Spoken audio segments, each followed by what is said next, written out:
Now, I thought long and hard for the past 2 weeks, and I said to myself that I wasn't going to do it in the way that I'm about to do it, but I said this here because it needs to get said the way that I feel that it needs to get delivered to drive my point home. If the shoe fits, wear it. If it don't, you are one of the real ones. I appreciate you, other applicants appreciate you, and other soldiers who have already enlisted and you did right by them, they appreciate you. So with that being said, in this video, I'm going to debunk the myths about the National Guard that USAREC, or in other words, active duty / Army Reserve recruiters impress upon their applicants who are expressing interest in comparing the Army National Guard versus the Army Reserve. And there are so many recruiters out there that I would care to admit that are constantly and consistently on social media or in-person interviews that are making false or inaccurate statements to their potential applicants to sway them away from even checking out the Army National Guard. Let's get to the bottom of this, and it starts right now. Here we go! What's up, everybody? Welcome back here to TEAMSWARTZ, and if this is your first time here, welcome to my channel. Here I post a ton of Army basic training tips, recruiting, and other Army related videos, to include going live weekly to address your most desired questions and concerns, typically on Wednesdays at 7 p.m. Eastern Standard Time. My name is Lewis, your local New York Army National Guard's full-time recruiter and part-time drill sergeant. On my free time, I come on here to express videos like this around the enlistment process into the Army as a whole and to help you get prepared both mentally and physically for Army basic training. In this video, I'm going to be breaking down or debunking several different myths about the Army National Guard, with two of them going to be more of a rant specifically towards USAREC recruiters, meaning active duty / Army Reserve recruiters. If you're one of the real ones, keeping it 100 with your applicants, telling them the truth, and encouraging them to explore all their options when they're expressing interest in the Army National Guard and weighing out their options against the Army Reserve, I appreciate you. They appreciate you. Everyone appreciates you. If you're one of those recruiters that is going to either by ignorance or purposely lying or providing misinformation or bad information about the Army National Guard at the applicant's expense because you are more concerned about making your quota for the month or your quota for the year, you are a D-bag in every sense of the word. And if you're offended, good. If you're one of the real ones, don't worry about what I'm saying. I appreciate you being real and keeping it 100 with them, okay? So with that being said, now that we're all on the same page here, which leads me in to the first topic of discussion, which is that USAREC recruiters love to tell their applicants when they're weighing out their options, whether they're going Guard or Reserve, is that the Army National Guard is strictly state funded and oftentimes underfunded.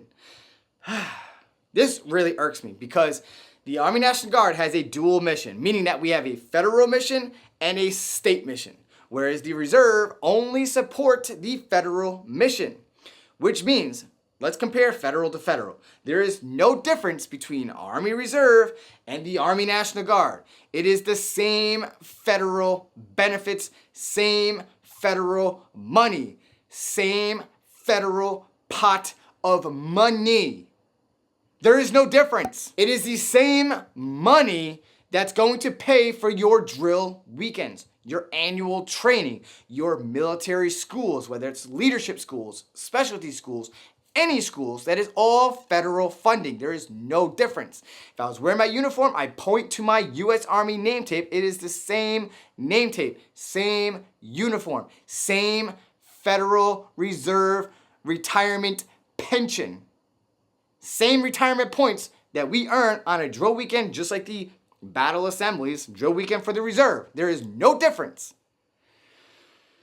Now, there is a difference with the Army National Guard with our state mission. That is our state money.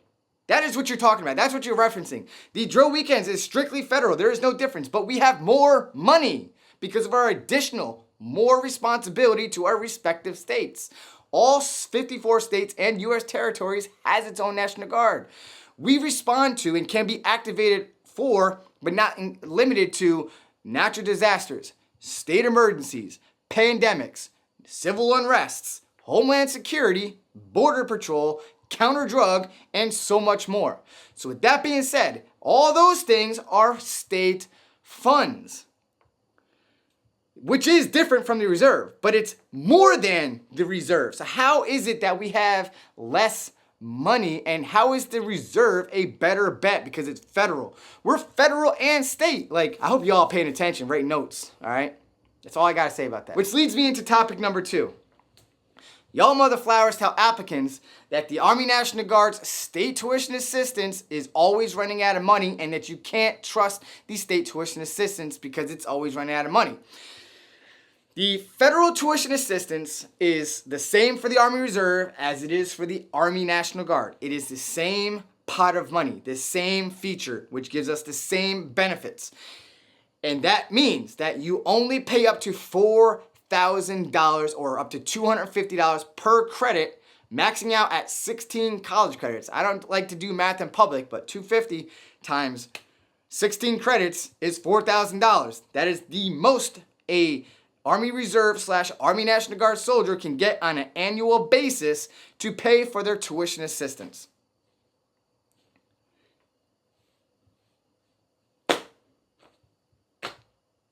There's no yellow ribbon unless you were deployed overseas or you previously served on active duty Army. So I don't know, that's something new that happened recently with an active duty recruiter here in New York City. Like, stop lying to your applicants.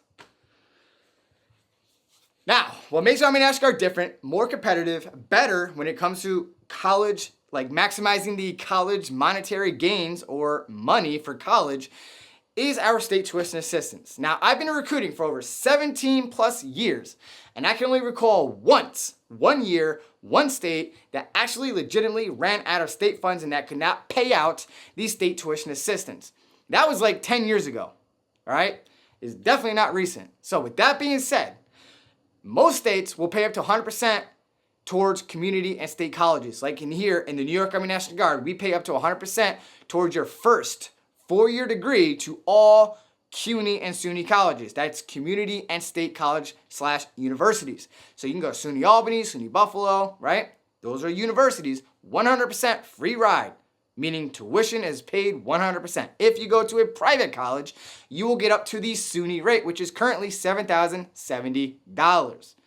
That you can combine with the $4,000 that you can get through the federal tuition assistance, which is over $11,000 that you can use versus the measly $4,000 that only a reservist would get because they don't have access to state funds. So please, share with me, USAREC recruiter, how is the Army Reserve better than the Guard when the state has state tuition assistance plus the federal tuition? Yes, it is based on a first come, first served basis for us to pay out state tuition assistance for your college education, right? There's no secret on that. Duh. Same thing with federal, right? No difference. I have been recruiting for 17 years. Not one of my soldiers was ever denied tuition assistance. Stop lying to these soldiers. You could say it's based on a first come, first served basis. That is fact. But don't assume that we run out of money when you don't know. All right? Oh. Whew. Now that I've calmed down a little bit, now we can be a little more positive. Whew. All right, so the third one is that the National Guard soldiers are not real soldiers. They're not the real Army. So let's get something straight here. The Army National Guard soldiers, or citizen soldiers as we like to call ourselves, right? We've existed longer than Big Army. Did you know that the United States Army was created in 1775? We existed in the Army National Guard as early as 1636. We are the original gangsters. We would throw down our farm equipment and pick up our muskets, our hatchets, our axes, or whatever to assist and help out our community in times of need, whether we were fighting Indians or responding to natural disasters, so on and so forth. We are the original gangsters. That's all I got to say about that. All you got to do is a simple Google search, all right? So beat your face. And topic number 4 is that when applicants come into the office, they think the Army National Guard is strictly state, meaning that they will never deploy overseas, right? Because we only respond to natural disasters, state emergencies, so on and so forth. You could not be more wrong. That is hashtag fake news. The Army National Guard is utilized just as much as the Army Reserve in support of Big Army for their overseas federal missions, in support of humanitarian missions, peacekeeping missions, and obviously combat-related missions. I, or any recruiter, cannot promise you that you will or will not be sent overseas for any deployments, with the exception of the Army National Guard. There are select states who are still participating in the Army National Guard exclusively for the Army National Guard through their College First program. I will post a link down in the description area for you to watch when you're done watching this video, but it is a stabilization period and will protect you from any federal deployment overseas. Doesn't protect you from state emergencies or natural disasters, but it will protect you from being deployed overseas for 2 years once you graduate from AIT, so that you can focus 100% of your efforts on college. Not all 54 states and U.S. territories are participating in the program, so definitely go check out that video, and it is worth exploring with your recruiter. Again, strictly Army National Guard. And topic number 5 is that the Army National Guard is harder to get promoted. And I'm going to agree to a degree that, yes, that could be possibly true, but a lot of it is going to depend whether you're a guard or reserve on the individual soldier, on whether you have good work ethic, a good attitude, you work hard, you know your job, you do things outside of your MOS, you volunteer for things, so on and so forth. All these things are going to factor in on your promotion eligibility and how competitive you're going to be. Now, Army National Guard is restricted to the state that you belong in. So for me, for example, I'm in the New York Army National Guard. I am only competing with my MOS in my state only, whereas Reserve is competing with the entire nation. They're not restricted to the state. So either by choice or by the convenience of the Army Reserve, you could be transferred or volunteer to be transferred to another unit in another state. So you could literally be drilling halfway across the country 1 weekend per month and 2 weeks out of the year. That could be a good thing, or it could be a not so good thing. If you have a family to take care of, you have your civilian job, right? You're already taking away a weekend, right? Which can rub some companies the wrong way, that you're leaving for a weekend when they could use you to work. Now you got to take a half a day to fly out or drive out, bus out, what have you, to get to your drill, and then another half a day to come back, either that same evening or the next morning, to come back to your home of record and then go back to your civilian job. So again, it really depends on your unique circumstances on which one may be better for you.